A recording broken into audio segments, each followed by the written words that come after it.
जय श्रीराम मित्रांनो, कसे आहात तुम्ही? आणि एवढ्या घाईघाईत आम्ही बाहेर चाललो आहे, मी आणि आई. कारण आता सध्या खूप तुम्हालाही माहिती असेल, तुमचं झालंही असेल कदाचित, कारण नवीन वाहनांसोबतच आहे, मिळते. पण नसेल, जुनं वाहन असेल तर तुम्हाला सगळ्यांना माहिती असेल की HSRP नवीन नंबर प्लेट आहे, जी आपल्या सगळ्यांच्या खूप फायद्याची आहे. जिचं कंपल्शन हे होतं, तर त्याची आज जी अपॉइंटमेंट आहे, आज नंबर प्लेट बदलायला जाणार आहे मी. तर त्याचं आत्ताच हे आलं होतं की आज तुमची अपॉइंटमेंट आहे, तर तुम्ही आत्ता आहे. सो मी आणि आई, ही बघा आई येते, मी आणि आई आम्ही आता तिकडेच चाललो आहे.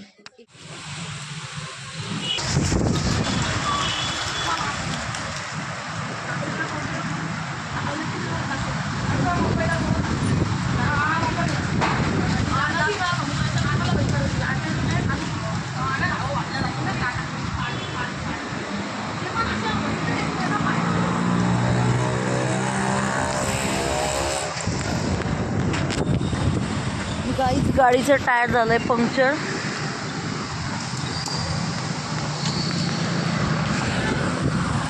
आम्ही निघालो होतो, मला म्हटलं तसं ते बसवायला, पण गाडीचं टायर पंक्चर झालं आहे आणि ते ना खूपच काहीतरी वादळ सुटलं आहे वेड्यासारखं,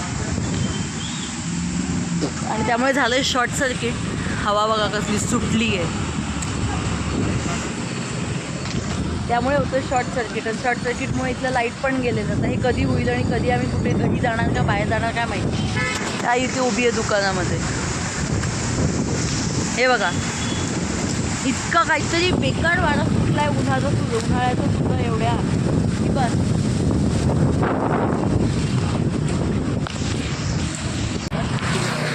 तर काहीच माहीत नाही काय झालं, पण गाडीचं टायर आहे ना, ते खूप, गाडीच्या टायरला खूप मोठी चीर पडली आहे. त्याच्यामुळे गाडीचं सगळं टायरच हे झालं आहे. मग आत्ता शेवटी आम्ही काकांच्या पार्किंगमध्ये गाडी लावली आता मी चालली आहे चालत. आई समोरून येते, कशाला काय माहिती, आई समोरून चालत येते. आम्ही दोघी रिक्षाने घरी जाणार, मग उद्या येणार परत गाडीचं टायरचं नीट करून शोरूमला लावणार गाडी. त्याच्यामुळे नंबर प्लेट कधी लागेल माहिती नाही. आता आधी ती रिपेअरच करावी लागणार आहे पूर्ण, आणि ही आई का माहिती नाही, उगाच चालत येते.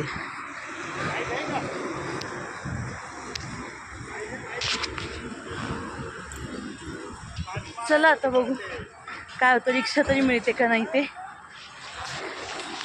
वादळालाही फार घाई झाली होती सुटायची, आता शांत झालं आहे ते. मग अशी वादळही फार सुटलं होतं. पण ठीक आहे काही, आता बघू रिक्षा मिळते का. रिक्षा मिळाली की मग घरी जाऊ.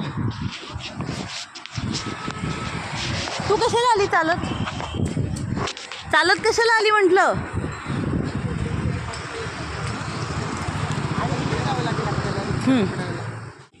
जय श्रीराम मित्रांनो, कसे आहात तुम्ही?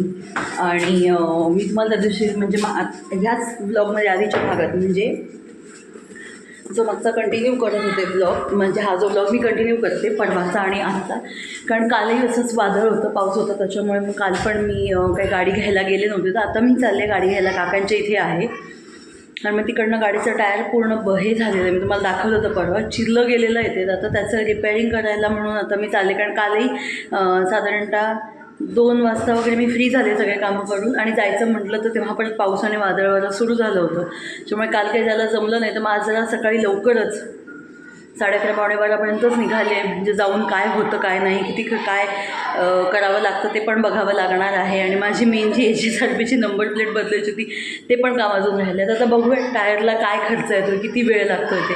मग तिकडनं पुढे जाऊयात. आता मी निघाले काकांकडे जायला, आणि आज माझी गाडी नाही माझ्याकडे, त्यामुळे मला खूप दुःख होतं त्याचं. आणि काल काही न झाल्यामुळे मी काही ब्लॉग केला नाही, आजच करायला सुरुवात केली. आता बघू.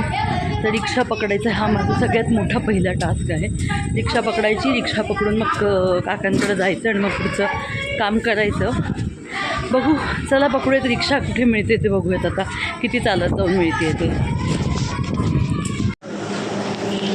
सो काही फायनली आले मी गॅरेजमध्ये, आणि हे चालू आहे आता चेकिंग गाडीचं. बघूया काय होतं आहे ते.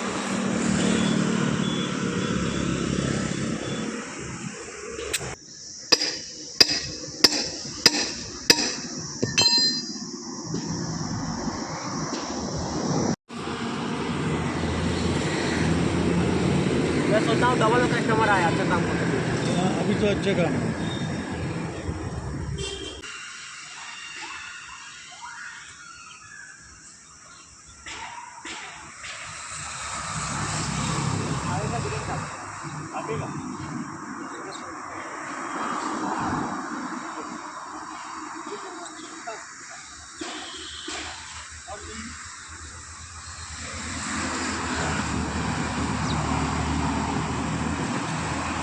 माझी परी राणी ग.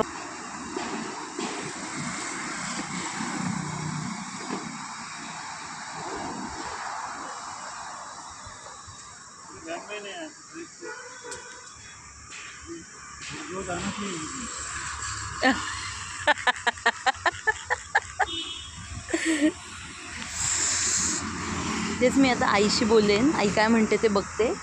आईला सगळ्या गोष्टी सांग. हां सगळं सांगून 4 महिन्यापासून हां. दिलं ते आणि मी आता म्हणत होतो तेही जा आणि तेही जा की मला असं वाटतं की आपण दोघे असतो म्हणून लवकर घ्यायचं. पण काका म्हणत होते की पावसाळ्यात घेतलं की ते काय लवकर पाणी पडून येऊन लवकर त्याचा परिणाम हां. म्हणून जरा उशिरा घ्या असं म्हणतात. आपण काय ठरवायचं ते ठरवतो, ते दोघं म्हणून ठरवतो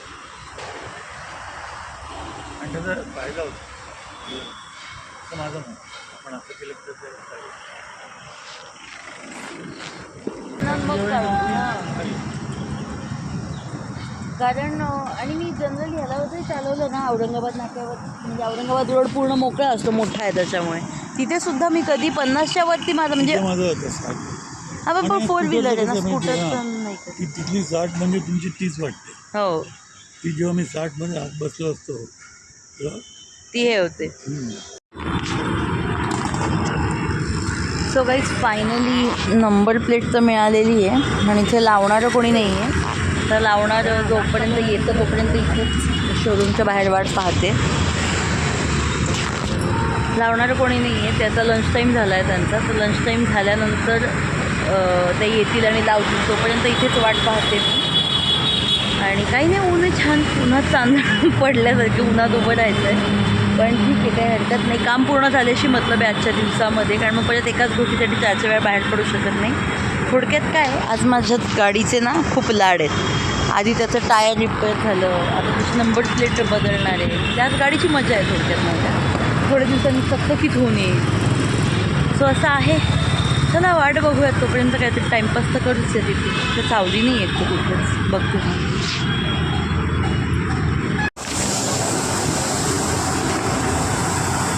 हो चालू आहे ना काम आता.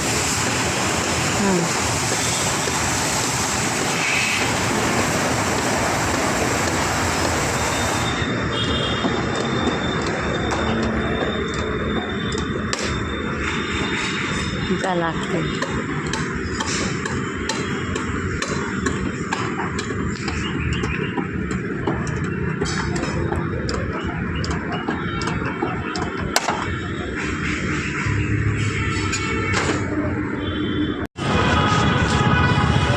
आता फायनली मी निघाली आहे. माझ्या गाडीचे नंबर प्लेट्स वगैरे लागलं, तुम्ही बघितलंच असेल. आणि आता जाऊयात घरी.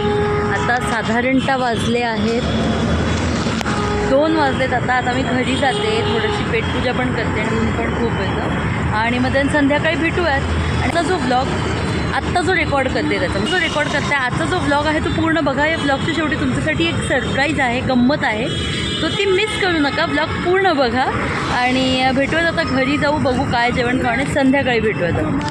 सो गाईज, जसं मी तुम्हाला म्हणाले होते की आजचा हा जो ब्लॉग आहे तो पूर्ण बघा. त्याचं कारण महत्त्वाचं हे होतं, पहिली गोष्ट म्हणजे की आजचा जो ब्लॉग आहे तो आता संध्याकाळी पडेल, म्हणजे मी 8, 8:30पर्यंत. मध्ये रेंजचा सुद्धा इश्यू येतो आहे खूप, त्याच्यामुळे ब्लॉग अपलोड होत नाही आहे. माझा एक ब्लॉग आहे तो अपलोड होता तो नाही झाला, फेल झाला, म्हणून मी तो आता सध्या फॉर दिस टाइम बिंग तो नाही अपलोड करत आहे. आणि हा आजचा जो ब्लॉग आहे तो अपलोड करते. तो होईल, जेव्हा होईल तसा होईल. आता ते मला नाही माहिती तो कसा होईल, काय होईल ते, पण होईल. आणि दुसरी गोष्ट म्हणजे मी जे म्हणत होते की ब्लॉगच्या शेवटी तुमच्यासाठी काहीतरी गंमत आहे. तर 2 गोष्टी येतात ब्लॉगच्या शेवटी, पण त्या ब्लॉगच्या शेवटी सांगेल. त्याआधी जसं मी तुम्हाला म्हटलं की का तिकडे तुम्ही व्हिडिओमध्ये ब्लॉगमध्ये पाहिलं असेल की पाऊस खूप पडला, वादळ वारा येतं आहे, सतत पाऊस चालूच आहे म्हणजे उन्हाळ्याच्या दिवसातसुद्धा. तर सध्या आहे ना भारत देशाचं आणि एकंदर वातावरण यांचं सगळं काहीतरी बिनसलेलंच आहे. म्हणजे एवढा उन्हाळा आहे, मे महिना आहे, पण तरी मुसळधार पाऊस पडतोय. आणि त्याचबरोबर भारतात सुद्धा खूप काय काय वेगळ्या गोष्टी चालू आहेत. म्हणजे 7 तारखेला मॉकड्रिल होणार असं कळलं होतं, म्हणून सगळेजण त्या विचाराने 6 तारखेला रात्री झोपले. 7 तारखेला सकाळी मॉकड्रिलची तयारी होईल आणि मग कधी होईल, कसं होईल या विचारामध्ये. आणि सकाळी उठल्यानंतर काय कळतं तर ऑपरेशन सिंदूर नावाचं एक ऑपरेशन आहे जे आपल्या भारतीय सैन्यानी केलं आहे आणि तिथे 9 दहशतवादी ठिकाणं उडवलेली आहेत. ही एक अभिमानास्पद गोष्ट सकाळी उठल्या उठल्या कळते. त्याच्यानंतर मॉकड्रिल्स होतात, त्याच्यानंतर मग खूप काय काय होतं, मग हल्ले प्रतिहल्ले होत झाले, ब्लॅकआउट्स झाले. मग त्याच्यानंतर खरंच खऱ्या अर्थाने ह्या मॉकड्रिलची किती गरज आहे, काय आहे हे आपण सगळ्यांना आपल्याला जाणवलंच. आपण कुठेही असा म्हणजे नाशकात आहोत आपण किंवा महाराष्ट्रात आहोत किंवा मग कुठेही आहोत, पण हे आपल्याला जाणवलं. त्याच्यानंतर मग मध्येच काय बातमी आली काल रात्री तर शस्त्रसंधी झाले म्हणजे काय म्हणतो आपण सीज फायर झालेलं आहे, शस्त्रसंधी झालेली आहे हे आपल्याला कळतं. मग थोड्या वेळाने परत 3.5-4 तासामध्ये परत शस्त्रसंधीचं उल्लंघन होतं. त्याच्यानंतर आज सकाळपासून सगळं वातावरण जे आहे ते शांत आहे, सगळं आहे. त्यामुळे एकंदरीतच भारताच्या राजकारणात म्हणा किंवा भारताच्या प्रत्येक ह्याच्यात म्हणा वातावरण सतत खालीवर होतं आहे आणि त्याच पद्धतीने निसर्गसुद्धा सतत खालीवर होतो आहे. हे काय चालू आहे माहिती नाही, पण ह्या एक 8-10 दिवसात म्हणजे 22 एप्रिलच्या पहलगाम हल्ल्यानंतर या पुढच्या 8-10 दिवसांमध्ये म्हणजे 7 मेपासून ते आता 11 मे आहे आज, या 4 दिवसात आपण वातावरणातही आणि एकंदर देशातही इतक्या वेगवेगळ्या विचित्र उलाढाली पाहिल्या आहेत की आपल्याला म्हणजे असं सगळं स्वप्नवतच वाटावं, रोज सकाळी उठावं काहीतरी नवीन बघावं असं घडतं आहे.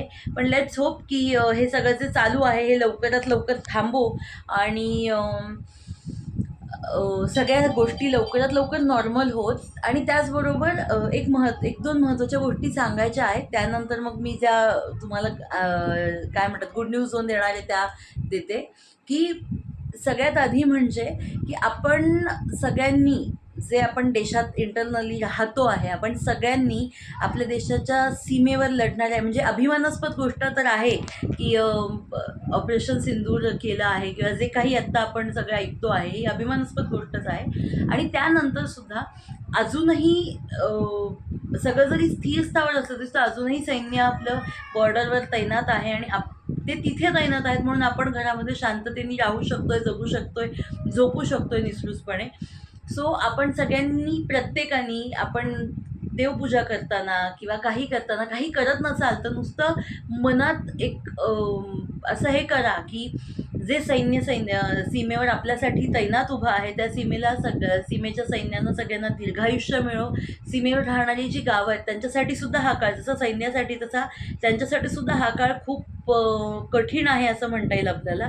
कारण की एकंदरीतच सगळी गोष्टच खूप विचित्र झालेली आहे. त्यांना सुद्धा सतत ब्लॅकआउट्स आणि या सगळ्या गोष्टींना सामोरं जावं लागतं आहे. सतत तिकडे जैसलमेर म्हणा, जम्मू काश्मीर म्हणा, श्रीनगर म्हणा ह्या ठिकाणी सतत गोळीबारांचा आवाज येणं हे येणं असं म्हणजे कोणीच ह्या वातावरणात नाही राहू शकत आणि तरीसुद्धा ते लोक राहत आहेत. सो हॅट्स ऑफ टू त्यांना आहे आणि त्यांच्यासुद्धा सुरक्षिततेसाठी आपण सगळेजण देवाकडे प्रार्थना करूयात.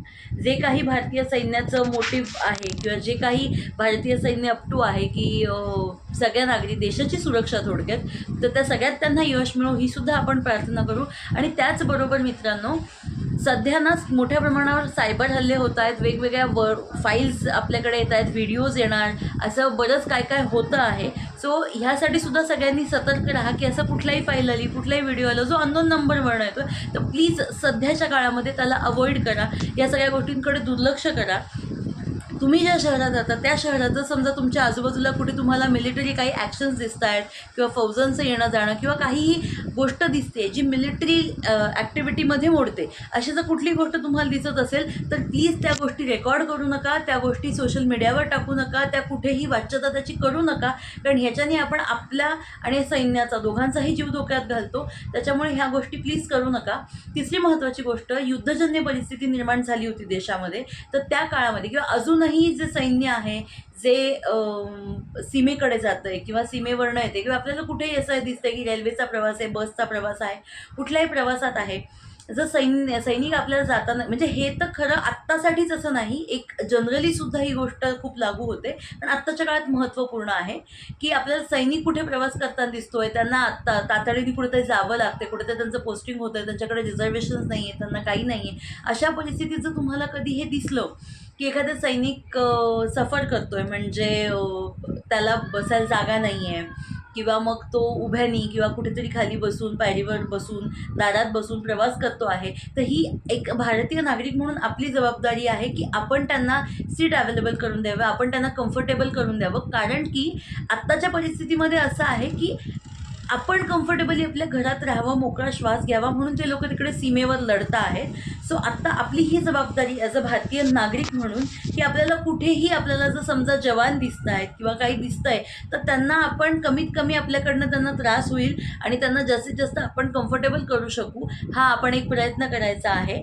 सो ह्या सगळ्याची आपण सगळे एक भारताचं सुजाण नागरिक म्हणून काळजी घेऊयात. त्याच्यानंतर वेगवेगळ्या प्रकारच्या अफवा पसरत आहेत, म्हणजे एक सायबर अटॅक सारखाच हा प्रकार आहे की वेगवेगळ्या अफवा पसरवण्याचा प्रयत्न होतोय. तर आपण अशा कुठल्याही अफवेला खतपाणी घालत नाही, हवा देत नाही आहे. त्या आपल्याकडे आल्यानंतर ते आपल्यापर्यंत सीमित राहतील आणि ज्या व्यक्तीकडनं ते येत आहेत त्यांना याची जाणीव करून द्या की ह्या अफवा आहेत, ह्या व्हॅलिडिटी आहे का, त्याची आधी चौकशी करा, त्याच्याशिवाय ते पुढे फॉरवर्ड करू नका, अगदी बोलूसुद्धा नका कोणाकडे. कारण की जर ते अफवा असेल तर त्याच्यानी घबराट निर्माण होणार आहे. आणि आत्ता देशासमोर सगळ्यात महत्त्वाची नॅशनल सिक्युरिटी आहे, तर आपण इंटरनली आपण खूप स्ट्रॉंग राहणं गरजेचं आहे, जेणेकरून सैन्याला किंवा सगळ्यांनाच इंटरनल गोष्टींमध्ये जास्त पडावं नाही लागणार. त्यामुळे आपल्याकडनं कुठल्याही अफवेचा प्रचार होणार नाही, त्याच्यानंतर आपण कुठल्याही सायबर प्रॉब्लेम्समध्ये अडकणार नाही, याची आपण ॲज अ नागरिक म्हणून काळजी घेऊया. आणि सैनिकांचं कौतुक तर आहेच आहे, त्याच्यामुळे खूप अभिमान वाटतोय. सो आपण तो घेऊनच पुढे जाऊयात प्रत्येक ह्याच्यात. आणि राहिली दुसरी आनंद, मी तुम्हाला म्हटलं होतं की मी 2 आनंदाच्या गोष्टी सांगेन. तर पहिली म्हणजे की व्लॉगचं टायमिंग संध्याकाळचं होतं आत्तापर्यंत, पण मला खूप असे मेसेजेस पण आले, सांगितलं पण की संध्याकाळचा टायमिंग नको, सकाळचा टायमिंग कर, वेळ चेंज कर, संध्याकाळी एवढी 8 वाजताची उशिराची ठेवू नको.